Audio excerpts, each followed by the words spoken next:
Assalamualaikum warahmatullahi wabarakatuh Sobat BMC, jumpa lagi bersama saya Tony Kristanto, masih di Bumi Mojopahit Channel. Nah sobat, kemarin saya mendapatkan dua buah pusaka itu bisa dibilang sangat memprihatinkan, karena ini adalah pusaka yang kayaknya tidak dirawat sama sekali sobat oleh pemiliknya. Nah ini kalau Anda melihat di depan saya ini adalah kedua buah pusakanya. Ini nanti yang akan kita lihat bersama-sama. Saya ingin mengajak Anda untuk mereview bersama-sama tentang kedua buah pusakanya. Nah, seperti apa saja sih kedua wujudnya, kita akan mereviewnya bersama-sama.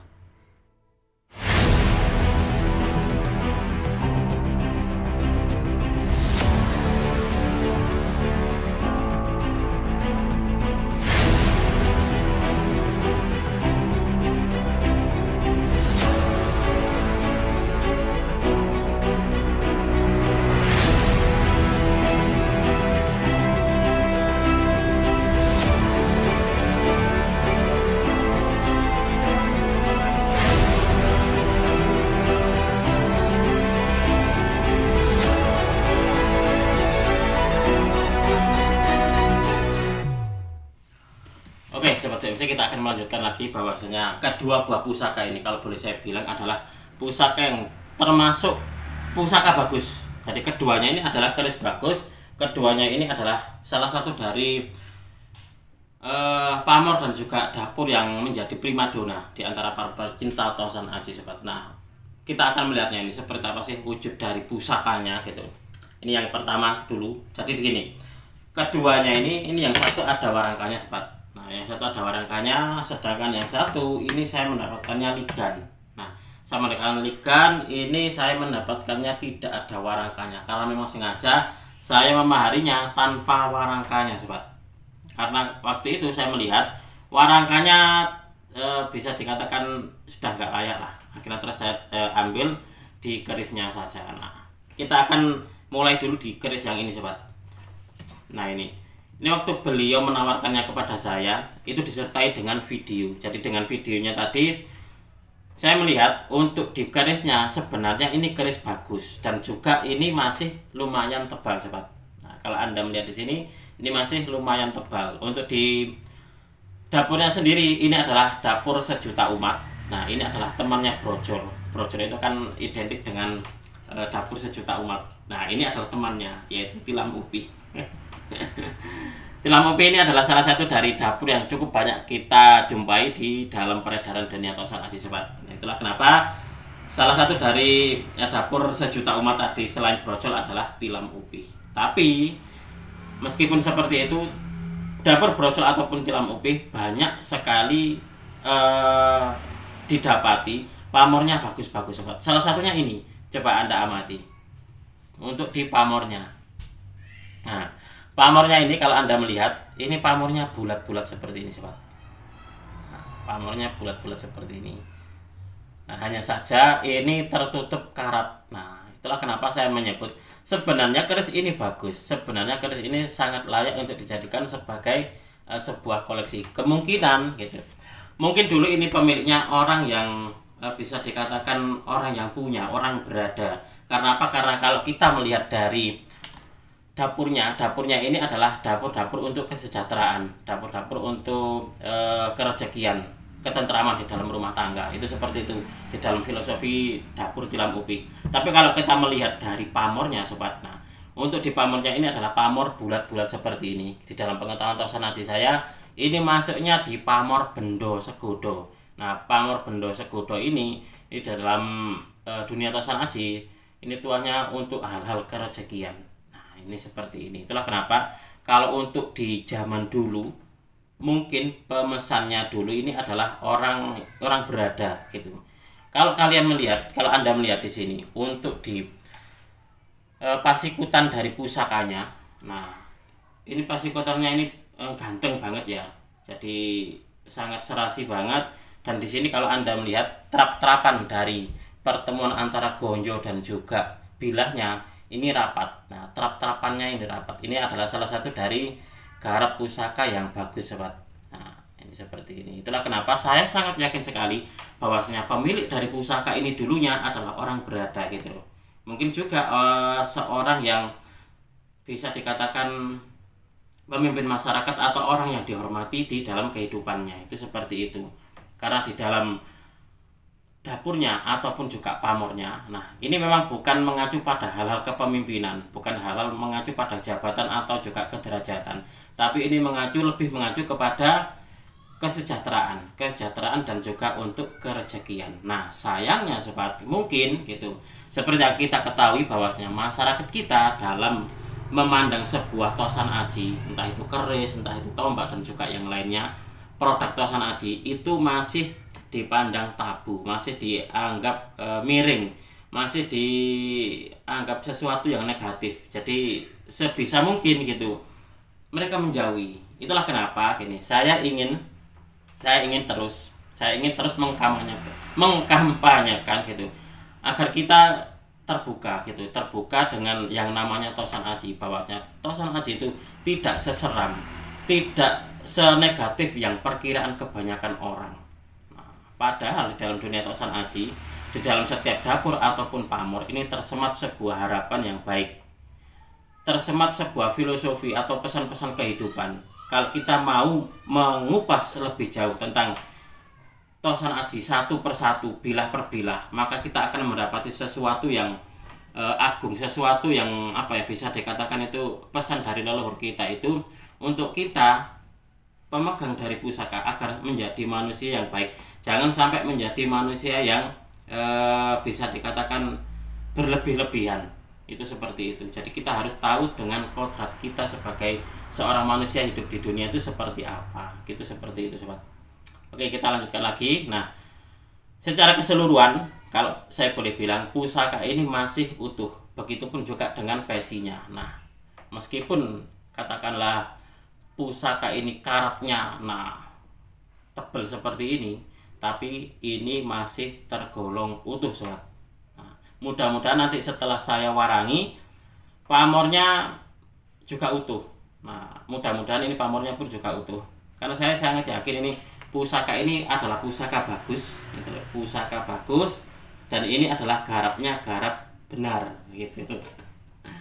Nah, ini adalah pusaka yang pertama. Nah, lalu yang kedua, nah ini saya dapatkan cuma ligan saja sobat. Jadi ini memang nantinya akan saya belikan warangka baru. Saya akan menghormatinya karena waktu itu saya melihat di warangkanya sendiri sudah bisa dikatakan tidak sesuai lah dengan selera saya gitu, nggak bagus gitu loh. Akhirnya sudah saya ambil saja untuk di pusakanya saya gitu. Oke mas, silakan nanti untuk warangkanya biar tak jual ke teman-teman, kata teman saya gitu. Oke, lanjut lagi untuk di pusaka yang kedua sobat.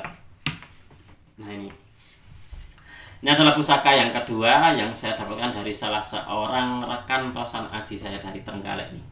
Ini kalau Anda melihat, ini memang untuk di warangkanya memang sederhana, sederhana. Tapi saya sangat yakin ini nanti setelah saya serviskan akan nampak keindahannya. Karena apa? Karena kalau kita melihat di sini sobat, untuk di dadarnya, nah ini dadar bagus loh ini. Nah, model kayak bimbingan seperti ini. Nah ini adalah dadar yang bagus banget. Dan juga kalau untuk di mendaknya ini kira-kira ini apa ya? Apakah perak atau apa ya kira-kira ini ya? Ini masih gawannya nih kalau nggak salah. Nah, jadi gawan dengan pusakanya. Ini nanti biar diservis oleh tukang warangka saya sobat, untuk menampilkan aura dari warangkanya. Coba kita akan melihat wujud dari pusakanya ini seperti apa ini. Ini kalau nggak salah kemarin itu saya melihatnya untuk di dapurnya kayaknya masuk di dapur Jalak Nguri sobat. Dapurnya dapur Jalak Nguri. Ini kapan hari saya buat sebagai status. Ini sudah ada yang menanyakan gitu. Jadi kotornya, berkaratnya seperti ini. Ini saja kesannya gagah. Nah, kesannya gagah. Apalagi nanti dalam keadaan sudah bersih. Nah, seperti ini. Ini adalah dapur Jalak Nguri. Kalau Anda melihat di sini pun juga seperti itu, sama dengan keris yang pertama, bahwasanya ini pun juga garapnya garap benar, dan untuk dibilahnya sendiri ini juga tergolong masih utuh dan juga masih tebal sobat. Nah, masih utuh dan juga masih tebal. Ini adalah salah satu dari ciri-ciri pusaka-pusaka lokasian atau keris-keris lokasian ya, seperti ini bentuknya. Kalau Anda pengen tahu gitu loh, seperti apa sih keris-keris yang ada di masyarakat yang baru saja diambil oleh para hunter gitu, hunter-hunter pusaka. Ya rata-rata seperti ini sobat. Nah, ya masih kotor-kotor seperti ini, berkaratnya seperti ini. Wah, ini karena apa? Karena memang tidak dirawat. Kebanyakan di dalam masyarakat kita memang enggan untuk merawatnya. Padahal ini adalah warisan yang bisa dikatakan warisan yang luhur. Di sini tersemat doa, di sini tersemat sebuah harapan kebaikan oleh pemesannya dahulu. Siapa? Oleh pemesannya dahulu adalah leluhurnya dulu sebenarnya gitu loh. Tapi karena di anak keturunannya gitu enggan merawatnya, jadi akhirnya terus ada yang dimaharkan, ada juga yang dibuang, dilarung. Nah, yang seperti itu adalah kalau menurut saya sangat disayangkan sekali. Kalau memang tidak mau untuk merawatnya atau enggan merawatnya, silakan dihibahkan kepada orang yang mau ataupun juga dimakan, nggak apa-apa, daripada dilarung ataupun juga dibuang, apalagi terus dirusak. Sangat disayangkan sekali. Nah, ini kita kembali lagi ini sobat. Untuk di terap-terapannya sendiri, Anda kalau melihat di sini ini pun juga terap-terapannya rapat, jadi dia tidak renggang. Nah, ini adalah pusaka masih sangat layak ini untuk dijadikan sebagai sebuah koleksi. Nah, kalau nggak salah kemarin tuh di bagian pesinya sobat, ini ada rambutnya. Coba kita akan melihatnya ini. Kemarin waktu ditunjukkan kepada saya fotonya itu ada rambutnya. Nah, ini rambutnya ini masih tertinggal di bagian dalam. Coba saya akan mengambilnya.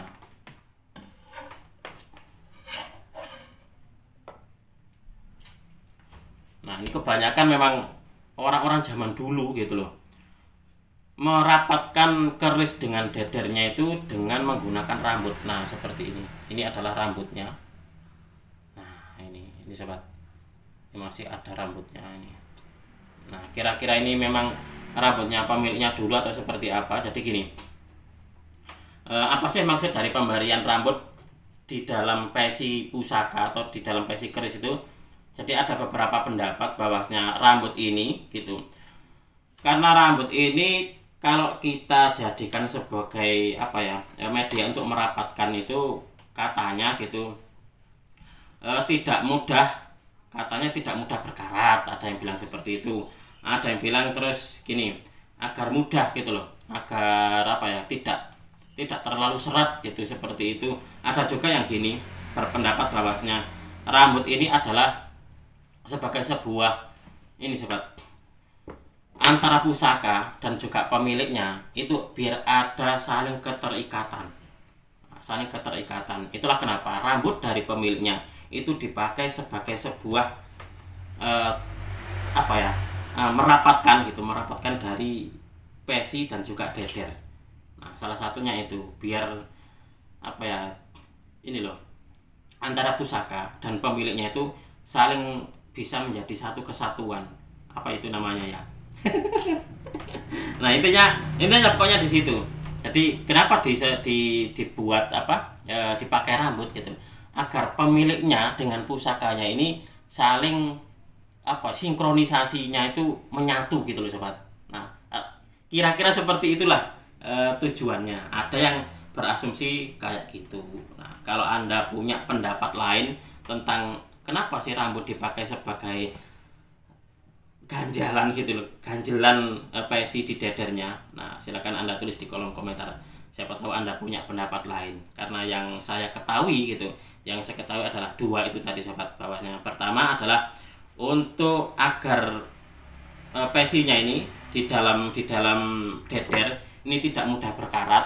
Nah, ada yang punya pendapat seperti itu. Saya pernah tahu juga yang punya pendapat seperti itu. Padahal kalau kita melihat di sini, nah ini pun juga ada karatnya. Ini pun juga berkarat ini sobat. Lalu pendapat yang kedua adalah untuk sinkronisasi antara pemilik dan juga pusakanya itu biar menyatu. Nah, biar apa ya, menjadi satu kesatuan gitu loh.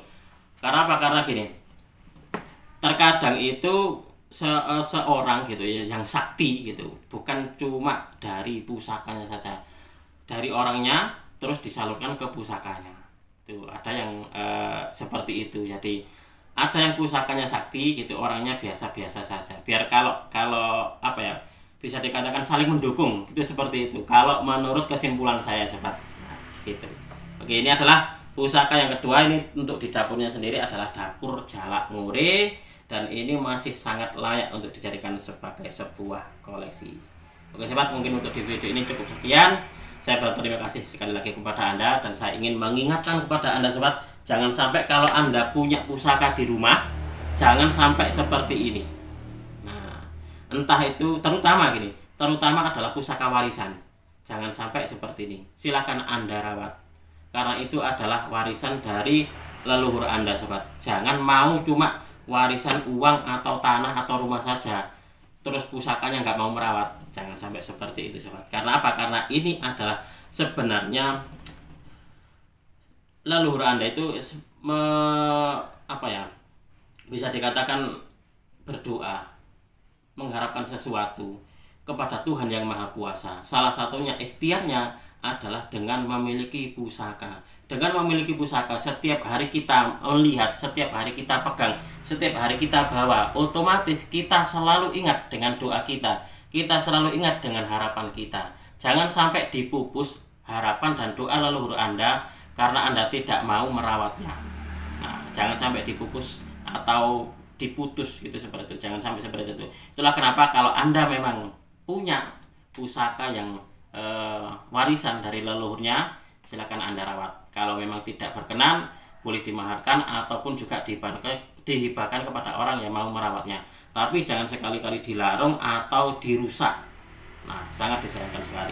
Oke sobat, mudah-mudahan video ini bisa bermanfaat bagi Anda, khususnya bagi Anda para pecinta atau san aji pemula. Apabila ada kesalahan dan juga ada kekurangan di dalam saya menyampaikan uraian ini tadi, saya memohon maaf yang sebesar-besarnya. Dari saya cukup sekian. Terima kasih dan wassalamualaikum warahmatullahi wabarakatuh. Rahayu, rahayu, rahayu.